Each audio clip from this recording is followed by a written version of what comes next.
Welcome back to our van build. We've made a little bit of progress. Everything seems to take 3 times longer to do than you expect, and at least twice as much in terms of cash. I'd like to show you what I've done. I started by putting in the bed mount beams along the wall here, bolted in with M8 bolts onto rib nuts, and the same along this side, 152 centimeters long for the big double bed. Along the side here I've put in 18 by 44 millimeter beams to mount the cupboards, the kitchen cupboards, the bedroom cupboards, and also along the roof I've mounted them in here, bolted to the M6 bolts I put into the ceiling before I covered it with Reflectix. The beams will actually be taken down from here eventually and be built into cupboard frames, which will come out to here.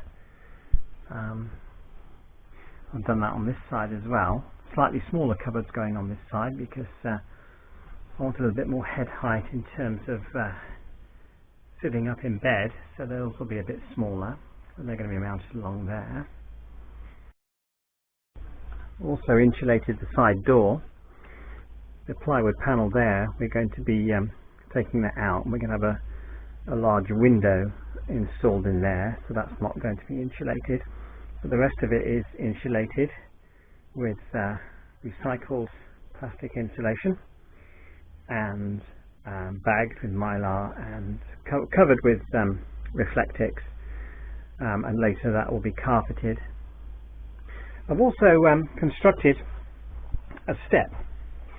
When you're sitting in the seats, your legs are too far from the floor, so I put a step in here to rest your feet on, and it also gives the opportunity to put in a conduit, a hot air conduit for the Truma heater which is going to be installed. I've also put the wires through for the main house battery, the mains charger, and the battery to battery converter, which are going to be under those seats there. The conduit goes down and round that corner. I've got a double 13 amp socket there with USB charging points, and that wiring will be going along that way into the bathroom, behind and under the shower, into the wardrobe, to the electronic control system, which is well, pretty much where that extension reel is now. Pretty much got mapped out onto the floor where I'm going to be laying everything out. And what I'm going to do now is I'm going to screw this at the top back to this step, and then that step will be finished. I've glued a spare piece of the alto flooring to the top of the step. The screw heads are going to be hidden by a piece of 25mm by 25mm angle aluminium along there and along there, and also along on the top there by the plug hole. The step itself is extremely sturdy. Conduits fit just nicely. Want to come out here by the door to keep any drafts from the door nice and warm, and want to come out down there by the driver's seat.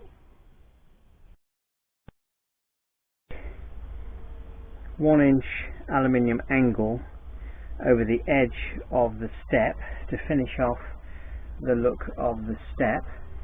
It's come out quite well. I've got some larger aluminium angle to go along here, along the main side door step here. That's much larger, about 63 millimeters by 40 millimeters, because I've got a 50 millimeter king span underlay on the floor, and 12 mils of ply, and about 1.5 mil of outro, so 63 millimeter wide strip should just about cover it, I think. We've also put the cables in here that are going to go behind the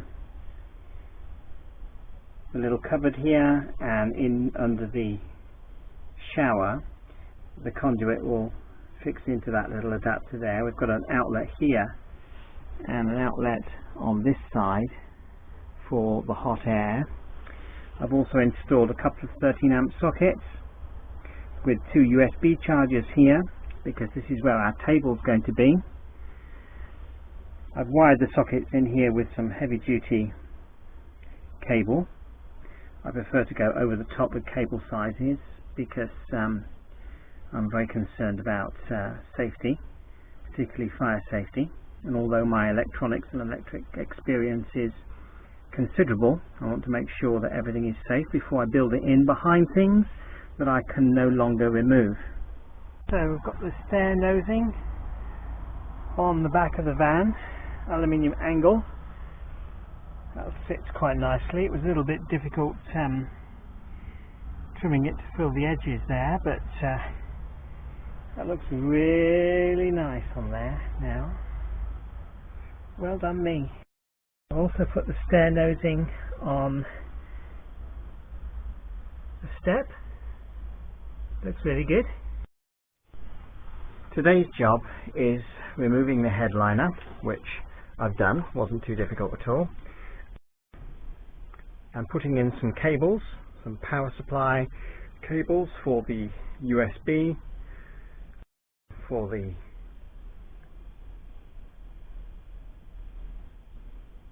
dash cam, and also power cables for the rear view mirror and the VHS cable for the rear view camera, and the power cables and antenna cable for the CB radio. Now I'm going to insulate it with some recycled plastic insulation and cover it with Reflectix. Okay, well, I've insulated the cab roof above the front here with recycled plastic insulation. I put a spray layer of contact adhesive on first and on the back of the recycled plastic, and that's stuck up quite nicely. It'll hold it in place just nicely until I put the Reflectix up. Okay, so the headliner is now put back in. It's a lot harder to get back in than it is to get out. You have to make sure that when you put the cover for the B-pillars back in, that this still slides up and down. Okay, it's a little bit tricky to get locked into the mechanism that's behind it, but you've got to make sure that it still slides up and down, otherwise it gets jammed, and I'm sure that'll probably upset the MOT people.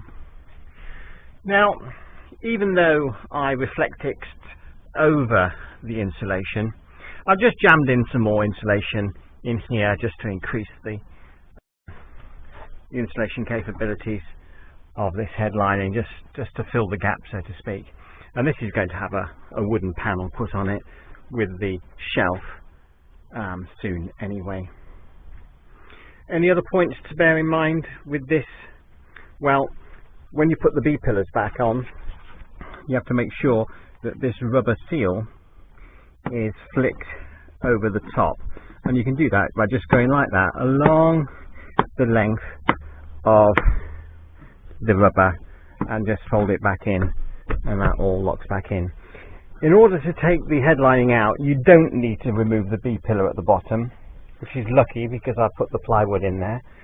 All you need to do is just pull this piece away from the wall. It comes on pop studs, you can just yank it off.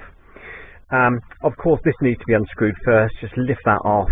There's a screw there, take that off, and then this can just be prized out without too much difficulty.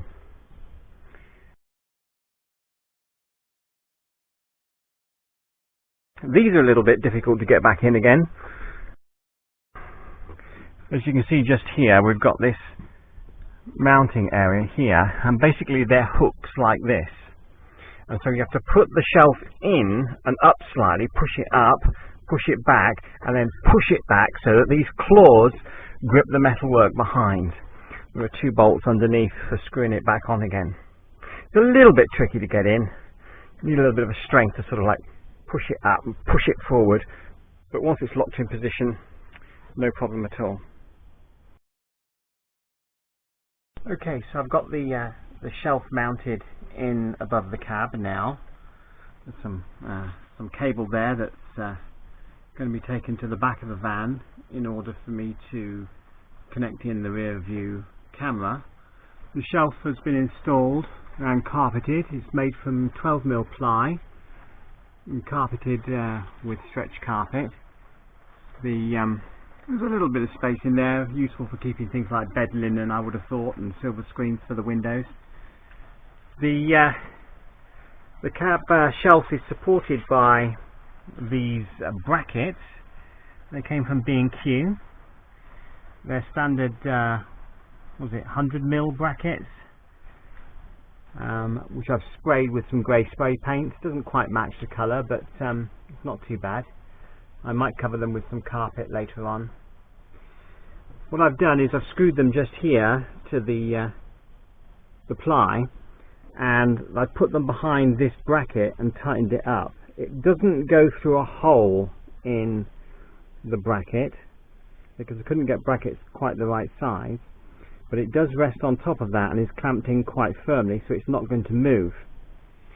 This end, however, has a bolt that goes through the mounting. Now there's an existing hole in this bracket which enabled me to put the bolt through, and I can get my finger in and tighten the nut, and I got a little spanner in to tighten the nut on the inside of that, so I was able to use an existing hole here to mount the bracket. And the same of course on this side. Now this piece of wood here is a piece of 63 by 44. It's really strong and sturdy. That's not going anywhere at all.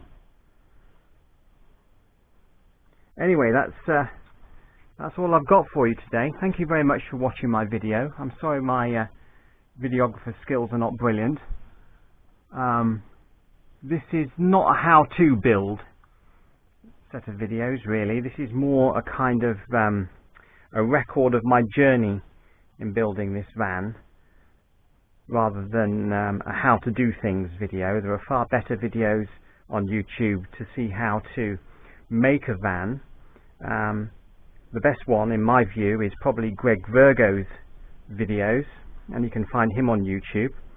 A real craftsman, really good how to make things, how to actually do all the work to make your camper van. If you want a bit of fun and want to see how to make a camper van that is built on a real low budget, then I suggest you watch somebody like Mel's Van World. Mel's Van World is very entertaining. It shows you how to make campers using